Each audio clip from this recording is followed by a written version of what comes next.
An SCP Foundation doctor wearing a hazmat suit is escorted by 2 guards through the secure facility. They stop in front of a large, sealed door, and one of the guards scans his security card. There's an audible hiss as the door slides open. The doctor nervously looks to the guard, who motions him inside. They certainly won't be joining him. The doctor steps into the small airlock, and the door snaps shut. A complicated locking mechanism seals the door behind him. He's truly locked in. The reverse process then begins on the locked door in front of him. It finishes, and the door opens, revealing a room with bright lights that briefly blind the doctor. As his eyes adjust, he can see that the entire room is white and bathed in an intense light. He steps out of the airlock and towards the center of the room, where his task awaits. He takes one slow step at a time, pausing for a moment after each before taking the next. The doctor wants to get this over with as quickly as possible, but he has to abide by the protocols, and this is how they dictate that one must walk in this containment chamber. As the doctor gets closer to the center, and his eyes further adjust to the bright light, he can finally see what this room contains. In the very middle of the room, directly under the lights, is a man. He's lying on a table and isn't moving at all, except for his slow, rhythmic breathing, which is assisted by the ventilator he's connected to. A feeding tube has been placed inside his nose, and numerous machines next to the man hum and beep as they measure his vital signs. The doctor continues to take one slow step after another, and eventually, after what feels like an eternity, he reaches the middle of the room. The lights above the man are angled to create large, dark shadows coming off of him, and now the doctor is finally close enough to make out what he was warned about in his briefings. Even though the man is completely still, the shadows are moving. Scurrying on the edges of the man's shadow are what look to be spiders, and big ones too, roughly 3 inches across. But the doctor can't see any actual spiders on the man. Only the shadows of these massive arachnids are visible as they move back and forth along the man's shadow. The doctor is growing increasingly nervous. He can feel the sweat dripping down the inside of his hazmat suit, though he tries to tell himself it's just a result of the bright lights beating down on him. The doctor reaches the machines measuring the man's vital signs and jots down their readings, marking down that the man's medically induced coma appears stable. He's continually distracted from his work, though, by the movement of the spiders. One suddenly jumps from one part of the man's shadow to another, startling the doctor and causing him to jump back. The spiders abruptly stop moving, and even though he can't see their eyes, he has the feeling that they are looking right at him. The doctor is frozen with fear, staring right back at the spiders. But after a moment, they go back to their previous behavior and start crawling along the edge of the comatose man's shadows once more. The doctor continues to go down his checklist and audibly gulps. He's reached the final item, the one labeled physical exam. Nervous sweat runs down his face into his eyes, and he wishes he wasn't wearing this hazmat suit so he could wipe it off. He knows he must get much closer to the man, and more importantly, his shadow, than he feels comfortable with. He has to physically take the man's pulse, though. They won't let him out of this room if he doesn't. He reaches out towards the man's hand, slowly and carefully. He can see the shadow of his hand getting dangerously close to the man's shadow, and the spiders.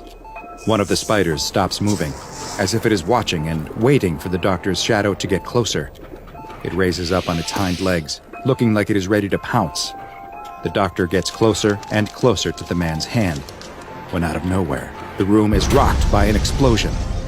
The doctor spins around, and on a monitor next to the airlock door, he can see a feed of the hallway outside. The guards who had escorted him run down the hall as a red emergency light flashes. He turns back to the man on the table. The spider that was waiting for him lowers itself out of its attack mode and goes back to scurrying along the shadow. The room is shaken by an even bigger explosion, and it suddenly goes dark.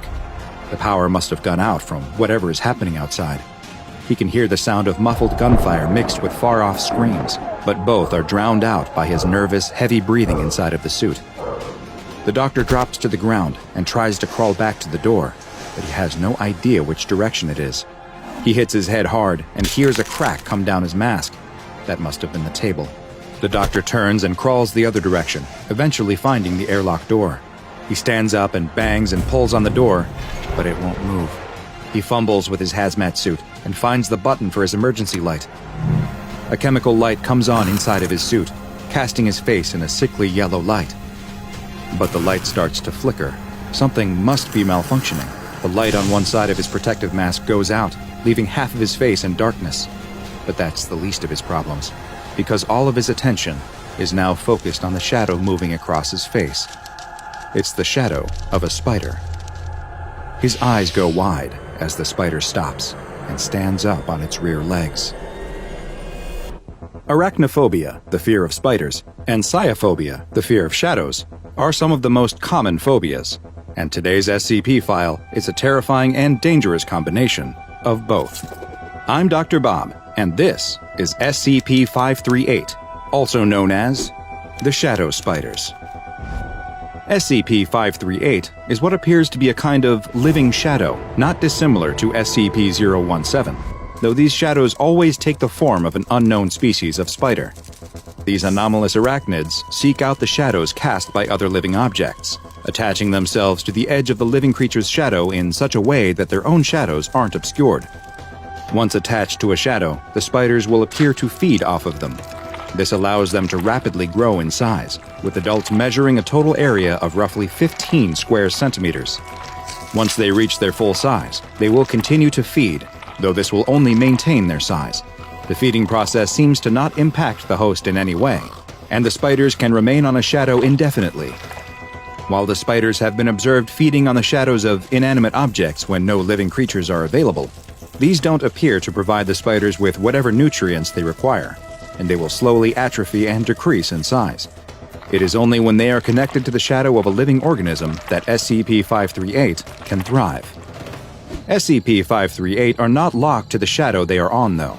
The spiders have shown the ability to move across areas to reach a new host, though they will decrease in size when not attached to a shadow, losing as much as 2 square centimeters of their size for every second that they aren't on a shadow. And should they be stranded in the open without a shadow to feed on, they will decrease in size until they disappear completely, at which point that individual instance of SCP-538 is considered to be terminated. The spiders normally avoid this fate thanks to their extremely fast movement, though, and fully grown instances have been measured moving up to 1 meter per second. While SCP-538 instances are usually quite benign, seeming content to simply live on the shadow of their host, they will attack if they are frightened, which is when the real danger presented by these anomalous arachnids comes to light. If the spiders are agitated, usually from the result of a rapid movement by its host, the spider will bite the organism's shadow before attempting to flee. Once bitten, the unlucky individual will progress through 5 distinct stages, all of which take place over the course of roughly 1 hour. During the first, the subject will report pain in the area of their body that corresponds to the part of their shadow that was bitten, but no puncture wounds or other marks will be visible in this location. Minor psychological effects have been reported in this stage, mostly consisting of an increase in irritability and the tendency for the bitten subject to lash out at those around them. The second stage occurs 10 to 15 minutes after being bitten. The subject will begin sweating, despite reporting that they feel cold, while their skin will become red and warm to the touch. 25 to 30 minutes after the bite, the third stage will begin. At this point, the psychological effects become very noticeable, with the subject becoming violent and attempting to attack any person nearby. Their speech will be slurred, and they may show signs of impairment to their motor skills. The fourth stage begins at the 40 to 45 minute mark, and at this point, the subject's skin color will go from being red to a pale white as their core temperature drops 5 to 8 degrees Celsius. Their psychological state will alter once again, and they will go from being extremely aggressive to overly apologetic, blaming their previous behavior on the fact that they weren't feeling well and weren't acting like themselves. After offering their apologies, they will then request their leave from the area and attempt to retreat to a darkened area. The fifth and final stage happens 55 to 60 minutes after the bite, at which point the subject faces a grisly end to the entire ordeal. Their entire body will rapidly dissolve into a translucent liquid, while at the exact same time, their shadow will disintegrate into numerous smaller instances of SCP-538.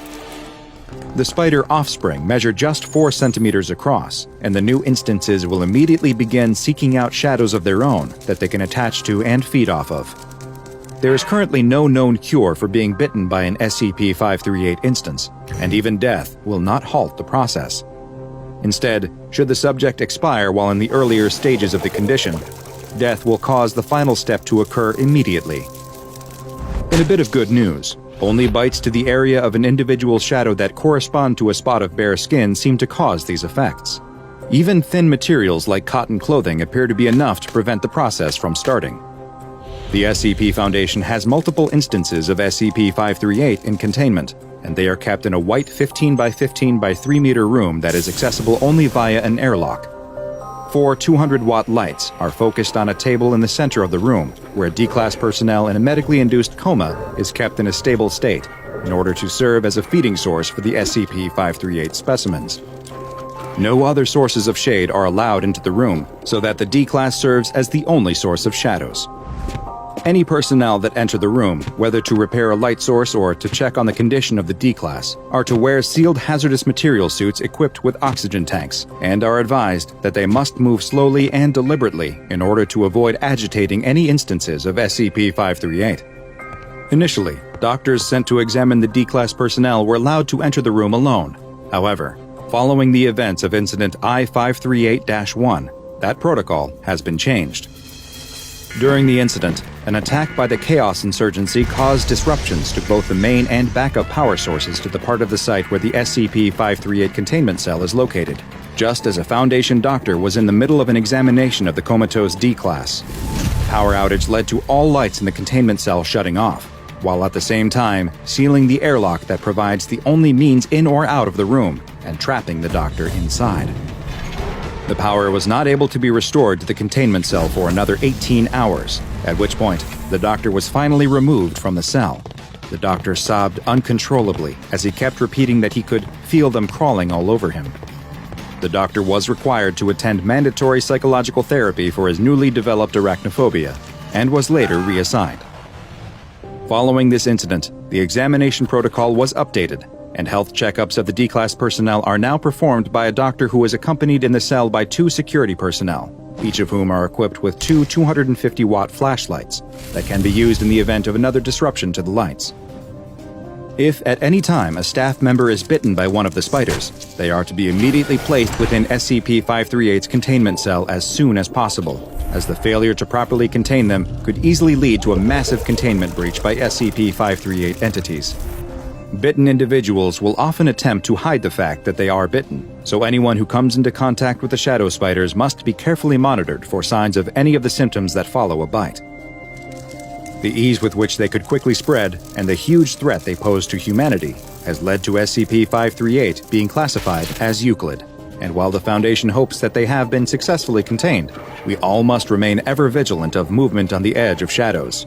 Should you spot something, don't take any chances. Your future, non-liquefied body will thank you for it. Now go and watch another entry from the files of Dr. Bob.